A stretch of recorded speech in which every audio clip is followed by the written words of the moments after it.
नमस्कार, आप देख रहे हैं एसबीटी न्यूज। पेश है 15 जून बुधवार सुबह 8:15 बजे राजस्थान की बड़ी खबरें। राजस्थान में इंदिरा रसोई में अब गरीबों को सस्ते भोजन के साथ ही अब बोतल बंद पानी भी मिलेगा। पानी की बोतल आधा लीटर की होगी। प्रदेश के 213 शहरों, नगरीय निकायों में संचालित हर रसोई में यह सुविधा दी जाएगी। इस पर सालाना 50 करोड़ खर्चे का आकलन किया गया है। हालांकि लोगों को पानी की बोतल के साथ भोजन की थाली 8 रुपए में ही मिलेगी। स्वायत्त शासन विभाग के प्रस्ताव पर मंत्री शांति धारीवाल ने मंजूरी दे दी है। अंतिम स्वीकृति के लिए फाइल वित्त विभाग को भेजी गई है।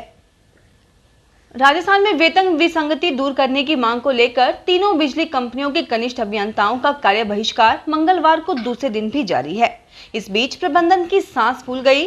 जनता से जुड़े कई काम अटकने शुरू हो गए। उधर सहायक अभियंता से लेकर आला अफसर तक बिजली उत्पादन से लेकर सप्लाई तक की स्थिति संभालने में जुट गए। Power engineers association of Rajasthan के बैनर तले अभियंता जयपुर में जगतपुरा के गार्डन में महापड़ाव पर है। इस महापड़ाव में प्रदेश के अलग अलग जिलों से आए अभियंता शामिल हैं।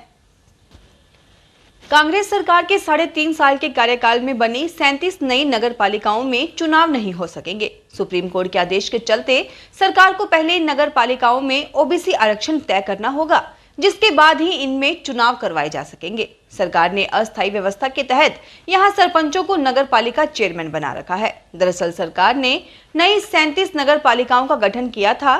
गठन के बाद इनके परिसीमन की कार्रवाई की जानी थी। पहले फेज में 17 नगर पालिकाओं में परिसीमन की कार्रवाई तो हो गई, लेकिन शेष 20 नगर पालिकाओं में वार्डों के परिसीमन से पहले ही सुप्रीम कोर्ट का नगर पालिकाओं में ओबीसी आरक्षण को लेकर बड़ा फैसला आ गया, जिसकी वजह से काम ठप हो गया है। जयपुर में शादी विवाह के सीजन में सोने के साथ साथ चांदी की कीमतों में आई गिरावट ने सराफा बाजारों की रौनक लौटा दी है। बाजारों में फिर खरीदार लौटने लगे हैं। मंगलवार को जयपुर सराफा बाजार में सोने के दाम 1150 रुपए की भारी गिरावट के साथ 52,000 रुपए प्रति 10 ग्राम पर आ गए। इसके समर्थन में चांदी के भाव भी 1,250 रुपए की नरमी के साथ 62,000 रुपए प्रति किलोग्राम पर आ गए। सराफा ट्रेडर्स कमेटी के अध्यक्ष कैलाश मित्तल ने बताया कि रूस और यूक्रेन के बीच चल रहे युद्ध की वजह से अंतर्राष्ट्रीय बाजार में सोने की कीमत में लगातार बदलाव हो रहे हैं, जो अगले कुछ वक्त तक जारी रहेगा। लालच के चक्कर में सस्ता अनाज खाना हजारों सरकारी अधिकारी कर्मचारियों को भारी पड़ गया है। राजस्थान सरकार ने RGHS के डाटा से खाद्य सप्लाई की सूची का क्रॉस सत्यापन करवाया तो यह गड़बड़झाला सामने आया, जिसके बाद दोषी अधिकारी कर्मचारी अपना बचाव करने में जुट गए। खाद्य नागरिक आपूर्ति विभाग ने 83,541 दोषी अधिकारी कर्मचारियों को चिन्हित किया। इन दोषी सरकारी मुलाजिमों को जब नोटिस जारी किए गए तो इन्होंने अलग अलग बहाने बनाकर जवाब दिए। किसी ने बताया कि उनके रिश्तेदार ने यह राशन उठाया है, उन्हें मालूम नहीं, तो किसी और ने कुछ और बहाना बनाया। इसके बाद विभाग ने 27 रुपए किलो के हिसाब से रिकवरी की। जयपुर में सिंगल यूज प्लास्टिक पर प्रतिबंध को लेकर हेरिटेज नगर निगम ने तैयारी तेज कर दी है। पॉलीथीन के उपयोग करने वालों पर अब हेरिटेज निगम प्रशासन सख्ती करेगा। इसे लेकर महापौर मुनेश गुर्जर ने अधिकारियों को निर्देश जारी किए हैं। समझाइश के बाद भी पॉलीथीन का उपयोग करने वालों पर चालान की कार्रवाई होगी और भारी जुर्माना वसूल किया जाएगा। महापौर मुनेश गुर्जर ने बताया कि सिंगल यूज प्लास्टिक पर पूरी तरह प्रतिबंध लगाया जाएगा। इसे लेकर शहर के सभी व्यापार मंडलों व विभिन्न व्यापारिक संगठनों के प्रतिनिधियों की बैठक बुलाकर उनसे समझाइश की गई है। डाक विभाग के इंडिया पोस्ट पेमेंट्स बैंक की ओर से 5 वर्ष तक की आयु के बच्चों के आधार नामांकन के लिए विशेष शिविर आयोजित किए जाएंगे।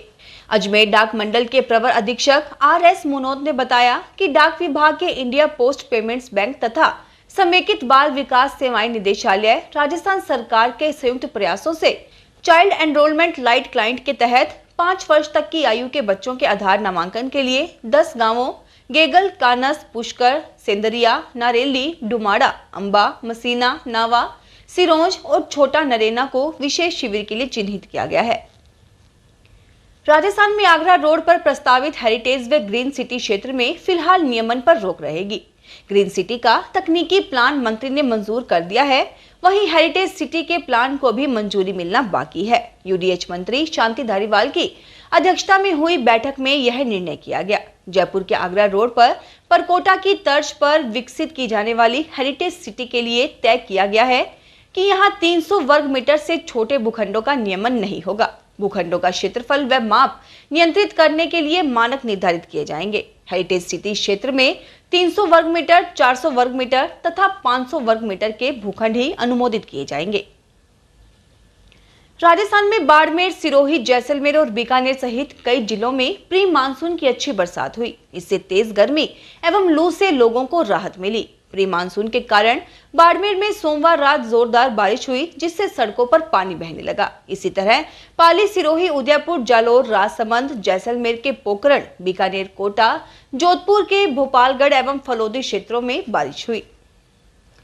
राजस्थान लोक सेवा आयोग ने विधि रचनाकार प्रतियोगी परीक्षा 2021 के अभ्यर्थियों को प्राप्तांकों की पुनः गणना कराने का अवसर दिया है। इसके लिए अभ्यर्थी 15 से 24 जून 2022 रात्रि 12 बजे तक ऑनलाइन आवेदन कर सकते हैं। संयुक्त सचिव आशुतोष गुप्ता ने बताया कि विधि रचनाकार प्रतियोगी परीक्षा 2021 के साक्षात्कार आयोजित कर 20 अप्रैल 2022 को परिणाम जारी किया गया था। नियमानुसार परीक्षा में प्राप्तांकों की पुनः गणना कराए जाने का अवसर अभ्यर्थियों को दिया जा रहा है।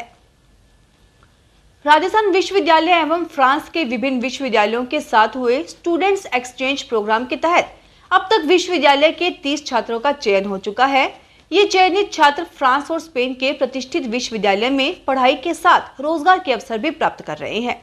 राजस्थान विश्वविद्यालय की यूरोपियन भाषा, साहित्य और संस्कृति अध्ययन विभाग की विभागाध्यक्ष डॉक्टर निधि राय सिंघानी ने बताया कि इन छात्रों का मेरिट के आधार पर इंटरनेशनल स्टूडेंट्स एक्सचेंज प्रोग्राम के तहत एक गहन प्रक्रिया के जरिए चयन हुआ है।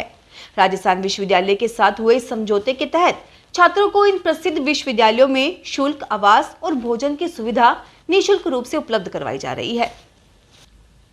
जयपुर में मानसरोवर स्थित Mahatma Gandhi English medium school प्रदेश का पहला डिजिटल स्कूल बन गया है। इस स्कूल में एडमिशन की प्रक्रिया को पूरी तरह से ऑनलाइन कर दिया गया है। ऐसे में अब अभिभावक को अपने बच्चों के एडमिशन के लिए स्कूल आने की जरूरत नहीं होगी। वह अपने घर बैठे ही मोबाइल या कंप्यूटर पर आवेदन प्रोसेस को पूरा कर सकेंगे। जानकारी के मुताबिक जयपुर के मानसरोवर में स्थापित महात्मा गांधी राजकीय विद्यालय में इस शैक्षणिक सत्र में प्रवेश के लिए रिक्त मात्र 58 सीटें उपलब्ध थी। राजस्थान में आगामी 3 जुलाई को होने वाली रीट परीक्षा में उदयपुर शहर के 51 केंद्रों पर 18,000 विद्यार्थी भाग लेंगे। जिला कलेक्टर ताराचंद मीणा ने रीट परीक्षा के सफल आयोजन के लिए जिला स्तरीय परीक्षा संचालन समिति की बैठक में बताया कि परीक्षा से संबंधित समुचित व्यवस्थाओं के साथ विभिन्न परीक्षा केंद्रों, बस स्टैंड, रेलवे स्टेशन एवं अन्य संबंधित स्थानों पर सुरक्षा के पुख्ता इंतजाम के निर्देश दिए गए हैं। राजस्थान जल जीवन मिशन में तेजी से आगे बढ़ रहा है और 9,850 हेल्थ सेंटर्स को नलों के माध्यम से पेयजल कनेक्शन से जोड़कर प्रदेश पूरे देश में पहले स्थान पर आ गया है। आधिकारिक सूत्रों के अनुसार करीब 26,30,000 घरों को नल कनेक्शन के साथ जोड़ने के साथ ही प्रदेश में 9,850 हेल्थ सेंटर्स को नलों के माध्यम से पेयजल कनेक्शन से जोड़ा जा चुका है। इतना ही नहीं, 86,217 स्कूलों में से 60,772 स्कूलों को नल के माध्यम से पेयजल मिलने लगा है, जो करीब 68% स्कूलें नल कनेक्शन से जुड़ चुकी हैं। राजस्थान कर्मचारी चयन बोर्ड जयपुर द्वारा बेसिक कंप्यूटर अनुदेशिक सीधी भर्ती परीक्षा 2022 का आयोजन 18 जून को किया जाएगा। परीक्षा के सुचारू एवं सफल संचालन के लिए कलेक्ट्रेट जयपुर के कक्ष संख्या 116 में एक नियंत्रण कक्ष की स्थापना की गई है। फिलहाल इस बुलेटिन में इतना ही। फिर हाजिर होंगे और बड़ी खबरों के साथ। अगर आप भी अपने आसपास की छोटी बड़ी और महत्वपूर्ण खबरों से अपडेट रहना चाहते हैं तो सब्सक्राइब कीजिए हमारे चैनल SBT न्यूज को और प्रेस कीजिए बेल आइकन पर।